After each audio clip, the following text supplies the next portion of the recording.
జరిగిన సంసద్ చలో మార్చ్ ఉద్రిక్తతల మీద సుప్రీంకోర్టు కీలక వ్యాఖ్యలు చేసింది. ఆందోళనల సమయంలో పోలీసులు భద్రతా బలగాలు చాలా ఓపికగా సంయమనంతో ఉండాలని స్పష్టం చేసింది. ఒకవేళ ఆవేశంతో యువత రాళ్లు విసిరినా సరే వారిపై వెంటనే కఠినంగా వ్యవహరించొద్దు అని తేల్చి చెప్పింది. జూలై 20న జరిగిన ఈ మార్చిలో హింసను రెచ్చగొట్టిన నిర్వాహకులపై చర్యలు తీసుకోవాలని దాఖలైన పిటిషన్ను విచారించింది సిజేఐ ధర్మాసనం. ప్రభుత్వాల వైఖరి ఎలా ఉండాలనే దానిపై స్పష్టమైన దిశా నిర్దేశం చేసింది. మనందరికీ తెలుసు ఎంత ఉద్రిక్తతలకు దారి తీసిందో సంసద్ చలో. ఒక్కసారిగా అక్కడ ఆందోళన కొనసాగింది. పెల్లెట్ గన్స్ వాడారు, రాళ్లు రువ్వారు.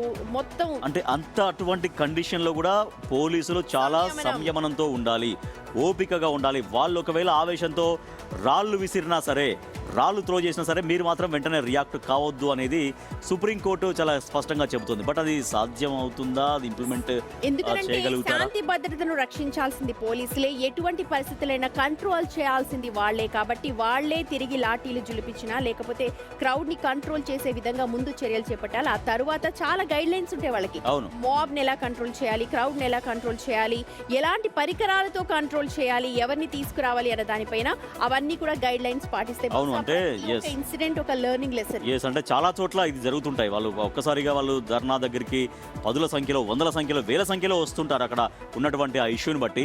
ఆ సమయంలో పోలీసులు సమయం కోల్పోవద్దు, అంటే పోలీసులకు ఆ రకమైనటువంటి ఆర్డర్స్ కూడా ప్రభుత్వాలు ఇవ్వొద్దు అనేది సూచిస్తోంది సుప్రీంకోర్టు. మరి చూడాలి భవిష్యత్తులో మరి ఇటువంటి ఆందోళన జరిగినప్పుడు పోలీసులు ఎట్లా వ్యవహరిస్తారో, రాష్ట్ర ప్రభుత్వాలు ఎట్లా వ్యవహరిస్తాయో.